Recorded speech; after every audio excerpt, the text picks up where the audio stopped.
이 배를 보시면 굉장히 중요한 무언가가 빠져 있어요. 화장실이 빠져 있습니다. 처음 이 배를 봤는데 저는 이거 큰일을 어떻게 보지? 이런 생각이 들었어요. 이 친구들이 출발 한 달 전에 만난 친구들이에요. 한 달이고 1년이고 10년이고 뭐 그런 거 다 필요 없이 우리 친한 친구들 앞에서 똥 누나요? 안 그렇잖아요.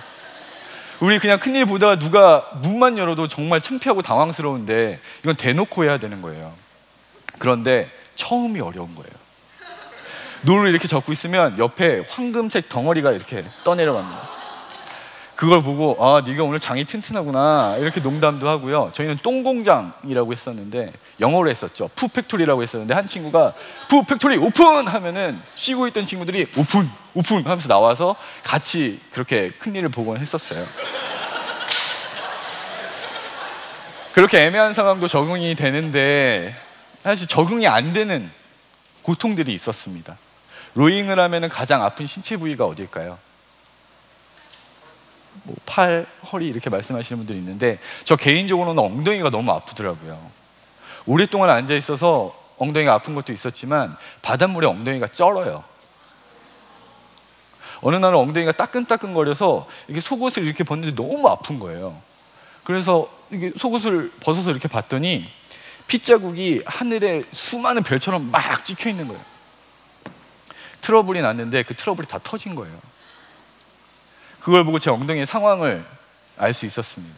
저뿐만이 아니라 팀원들 모두가 엉덩이에 문제가 있었어요. 그래서 저희는 그때부터 알몸으로 로잉하기 시작했습니다. 엉덩이에 조금이라도 공기를 통하기 위해서 옷을 벗고 로잉을 했었는데요. 이 알몸 로잉의 또 문제점은 뭐냐면 맨살이다 보니까 처음 앉을 때는 칼로 생사를 도려내는 듯한 아픔이 찾아옵니다. 그 아픔이 좀 익숙해지면 바닷물이 한 번씩 적셔줘요. 그러면 상처에 소금을 뿌리는 것 같은 아픔이 또 찾아왔습니다.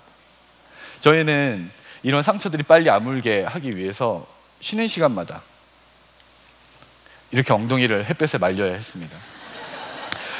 엉덩이 문제도 그랬지만 저희는 하루 종일 노를 잡아당기니까 손 마디마디가 끊어질 듯이 아팠습니다.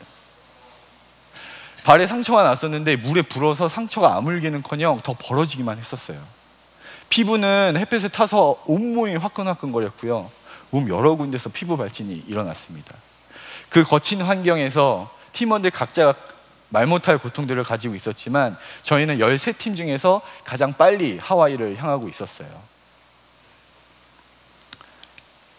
그런데 30일 정도 지났을 때 로잉 시트가 고장이 납니다. 로잉 시트는 팔로 이렇게 노를 젓는데 다리 힘을 이용해서 노를 당길 수 있게 하는 바퀴가 달린 의자였거든요.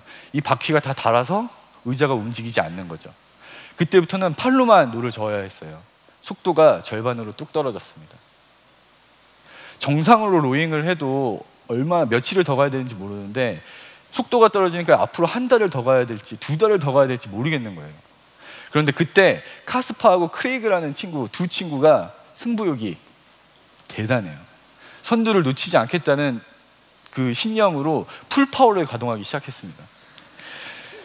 그때 당시 제 파트너가 크레이그라는 친구였었는데 이 친구가 제가 지금도 너무 보고 싶고 고마운 친구예요. 그런데 이 친구가 힘이 진짜 세요. 이 친구하고 파트너를 하면서 로잉을 하는데 이 친구가 죽기 살기로 노를 졌는데 저는 어떻게 져야 될까요? 저도 죽기 살기로 져야겠죠.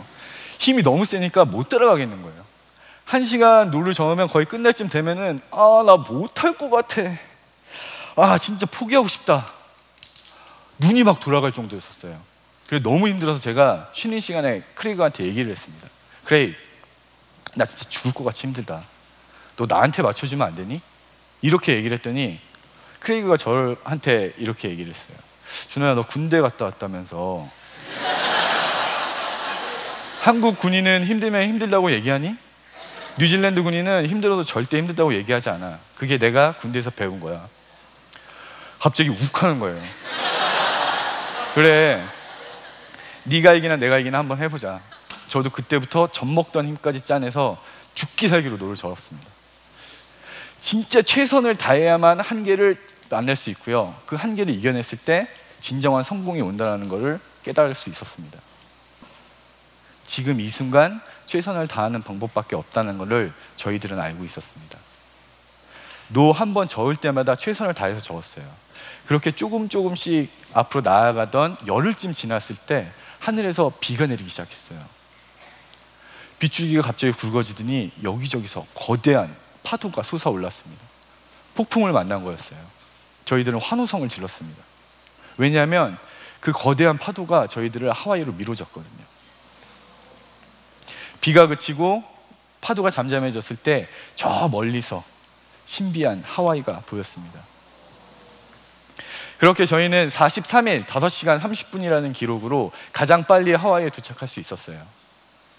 대회 우승이었고요. 세계 신기록이었습니다. 그리고 대한민국 최초의 도전을 제가 성취한 거기도 했었어요. 그런데 제 마음속에서는 포효가 일어나지 않았습니다. 오히려 고요한 느낌까지 들었어요. 몸무게가 10kg이 빠져 있었습니다. 너무 오래 앉아 있어서 제대로 걸을 수조차 없었어요. 심한 탈수 증세까지 있었습니다. 그런데 그런 것들 때문에 제가 포효하지 않았던 건 아니에요. 오션 로잉은 인간이 태어나면서 죽을 때까지의 인생의 축소판을 경험해 본 것 같았습니다. 그 축소판의 인생에서는 매일 반복되는 지루한 일상들, 그 일상 속에서 내가 헤쳐나가야 될 역경들이 있었어요. 그 역경을 대하는 태도에서 전 지난날의 제 자신을 반성할 수 있었습니다. 저는 다시 일상으로 돌아왔어요. 제 삶에 어떤 역경이 있을지는 그 누구도 알 수 없습니다. 하지만 저는 태평양에서 배운 것이 있습니다. 제가 태평양에서 배운 것은 그냥 매 순간순간마다 최선을 다하자는 것이었습니다. 인생이라는 태평양에서 그냥 표류할지 아니면 내가 원하는 곳까지 최선을 다해서 노를 저어서 갈지는 저 스스로한테 달려있다는 걸 알게 됐거든요. 처음에 제가 보여드린 제가 태어난 날의 기사 기억나시나요? 1980년 8월 7일 저는 노영문, 이재용 선생님의 도전을 보고 제 삶의 열정이 다시 타오르고 이 도전을 시작했습니다. 2014년 7월 24일 한 신문 일면에 나온 기사예요. 보고 있습니까? 7월 24일생들? 감사합니다. 제가 그 두 분의 성취를 보고 제 삶의 열정이 다시 타올랐던 것처럼 누군가가 제 이야기를 듣고 그분의 삶의 열정이 다시 타오른다면 그것으로 저는 너무 행복할 것 같습니다. 지금까지 제 여정에 함께 해주셔서 감사합니다.